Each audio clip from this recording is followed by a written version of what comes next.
Hey, open the damn door. Have you lost your mind? My husband yelled. My in-laws are probably saying the same thing on the other side of this thick door, but I can't hear them. And frankly, I don't need their forgiveness. Facing the three flustered fools on the other side, I waved with a smile and said, "Enjoy the ride. Hope you find your way back without me. Good luck." My name is Nancy, a 30-year-old office worker. I'm a newlywed, married for just a year, with no kids yet. Back when I was single, my hobby was taking day trips, using the train on my days off. Friends would ask, "Don't you get lonely traveling alone?" But I found it surprisingly pleasant to move at my own pace without a fixed schedule. There's a bit of loneliness, but the fun outweighs it. I have a favorite travel magazine, and sometimes I plan trips based on it. As I went about my days, I noticed something. Isn't that the same guy I saw last week?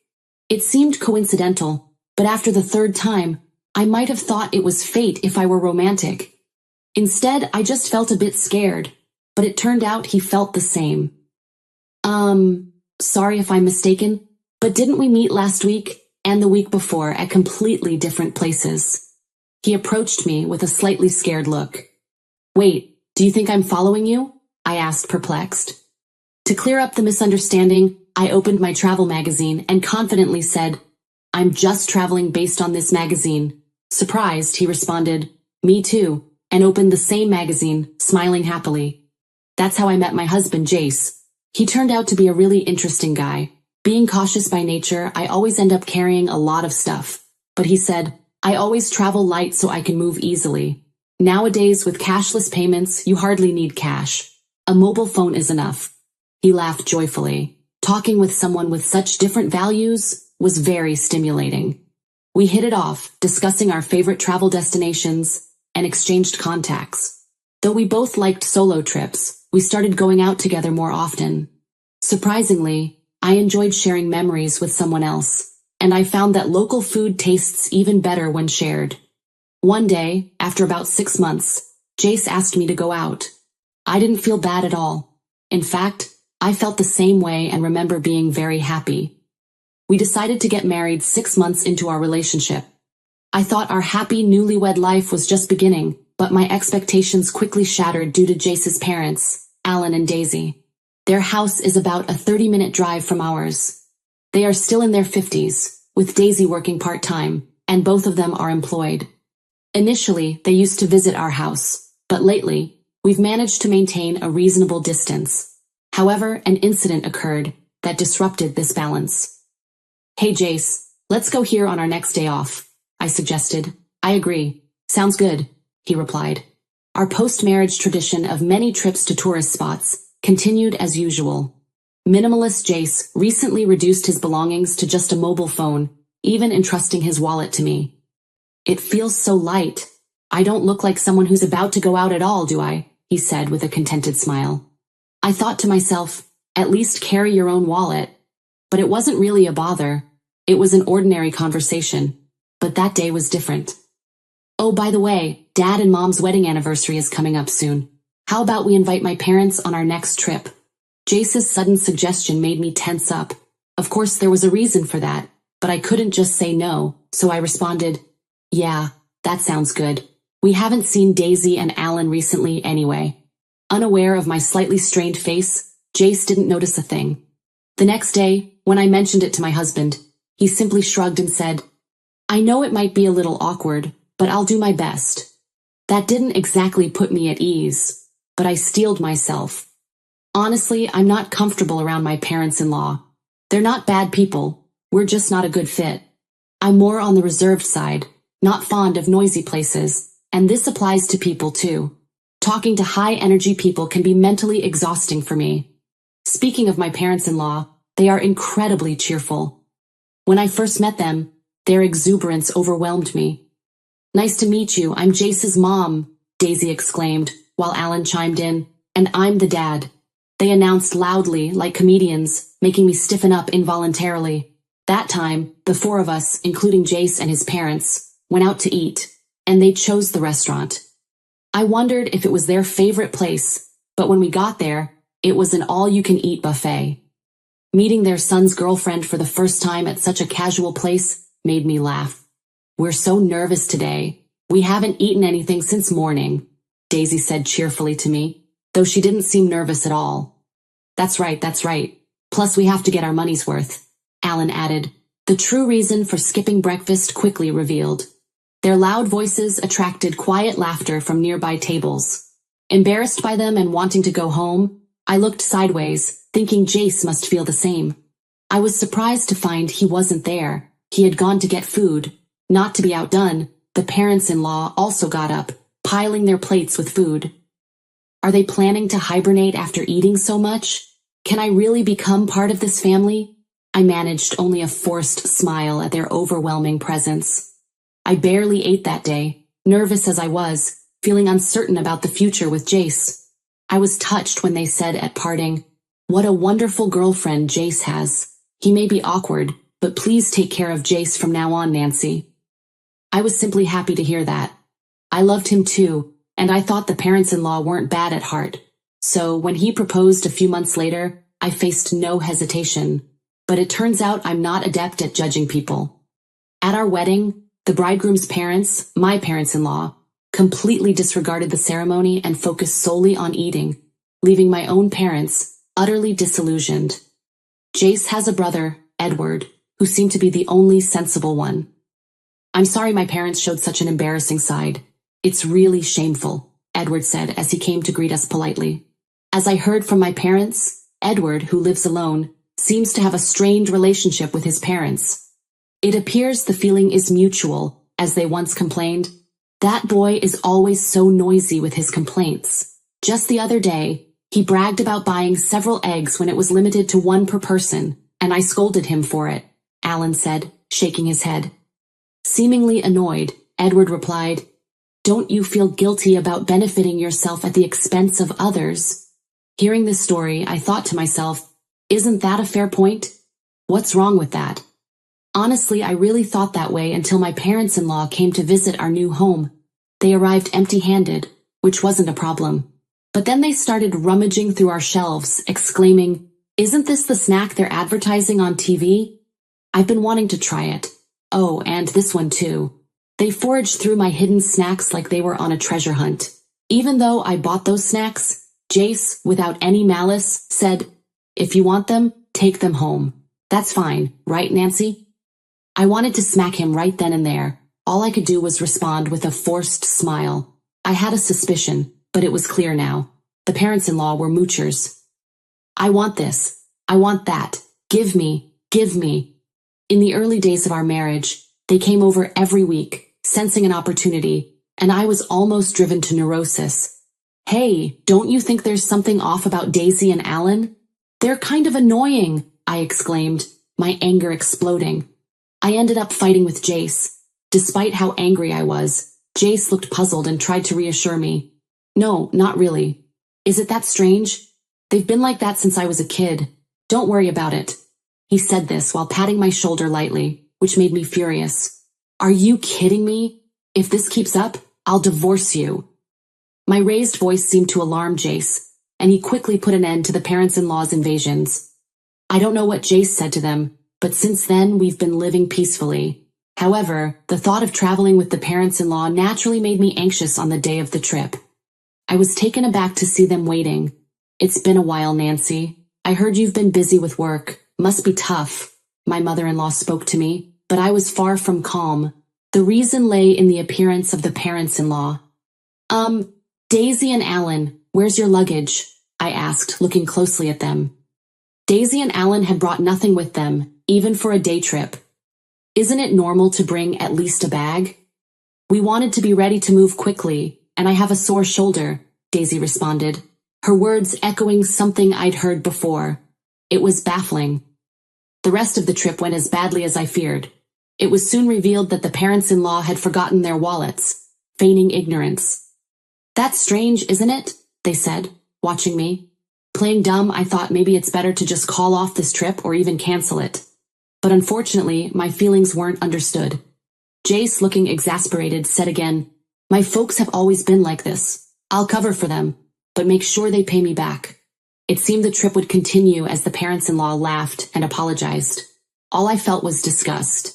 Even after we arrived at our destination, the parents-in-law's rudeness didn't stop. They complained to the store staff, "Isn't there any free tasting?" Wow, stingy, huh? When I, feeling thirsty, bought a drink and hadn't even taken a sip yet, Daisy said, "Can I have a sip of that?" "I'm thirsty too. I can't believe I forgot my wallet, Pa." While I forced a smile, feeling exasperated, Jace intervened. "Stop it. It's embarrassing. Look, I'll buy you one." Overhearing this, Alan muttered under his breath, "What a stingy woman lacking compassion."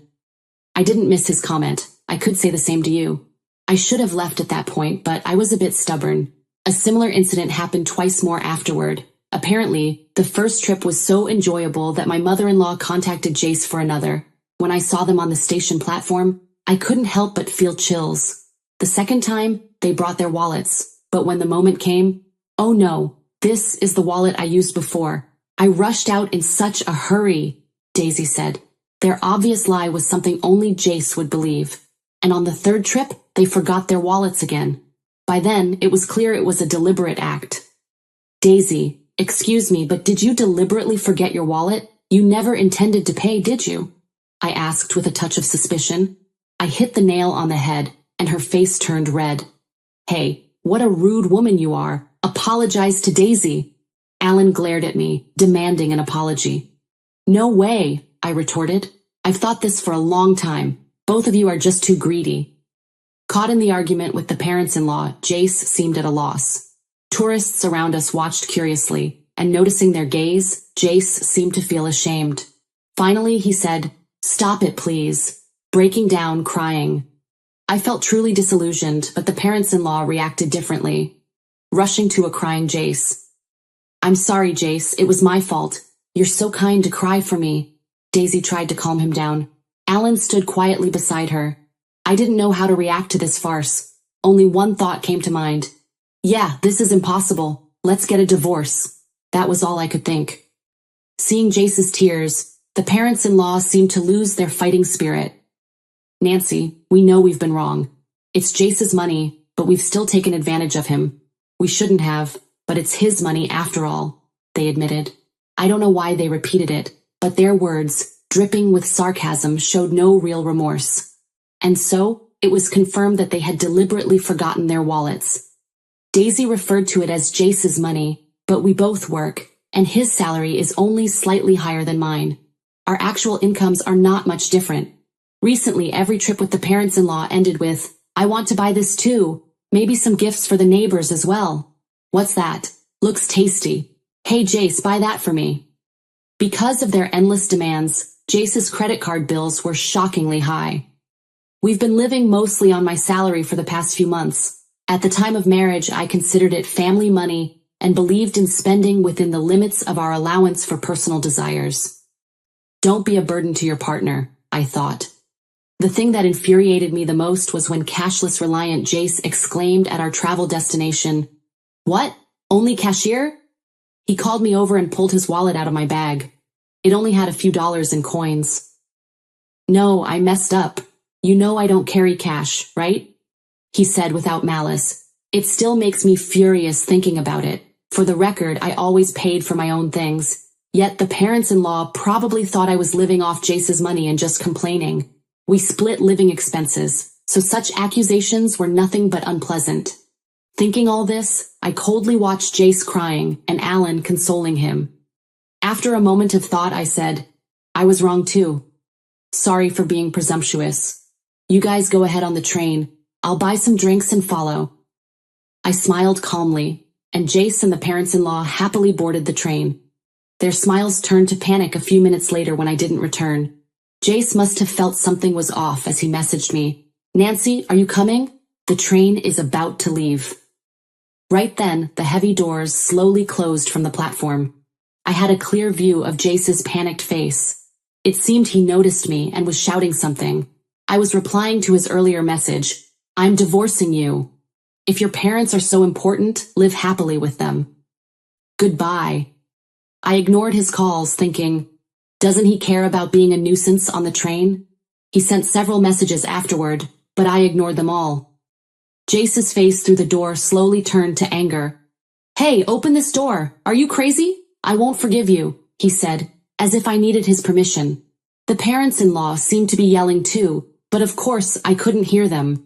Smiling at the three fools, I said, "Enjoy the ride. Hope you find your way back without me. Good luck." The train quietly departed, quickly disappearing from sight. That train won't stop for a while. Walking back would be quite a challenge. After watching the train leave, I hurried home to pack my bags and left. I stayed with a friend I'd been discussing divorce with.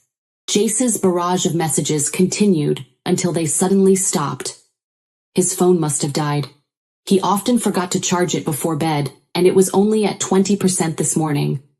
Portable battery chargers are essential. That was Jace's mantra.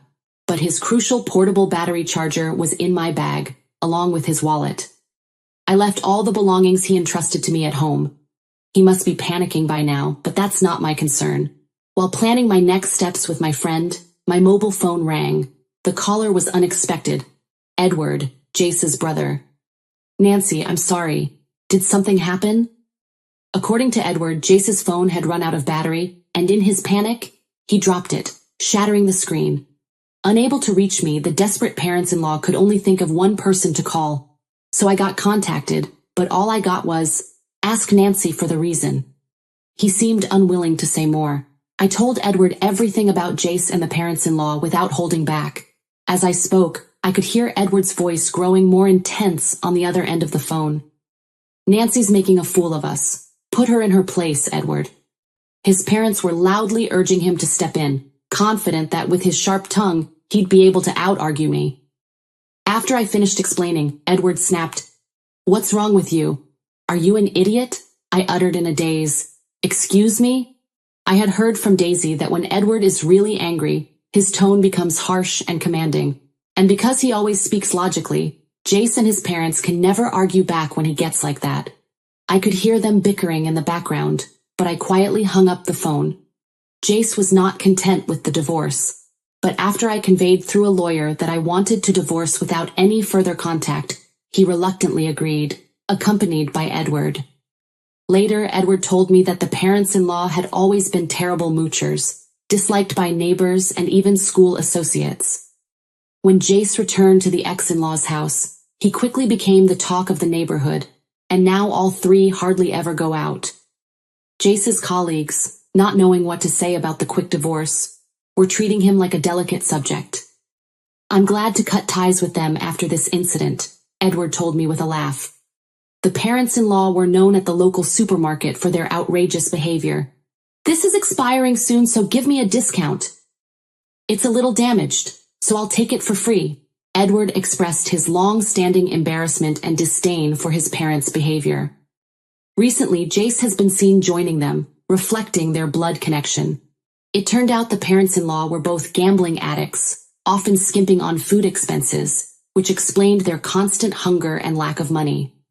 When asked about the reason for my divorce, I can only say it was a difference in values. If anyone can tolerate such behavior, they must be incredibly broad-minded. It was just too much for me. I've continued working, and even started a side job as a web writer after my travel blog caught a publisher's attention. I still travel, combining it with writing assignments. Solo travel seems to suit me best. Last month, I earned a decent income from writing, so I'm planning to take a vacation to a resort somewhere far for relaxation. I'm still only 30 years old. Life is just beginning.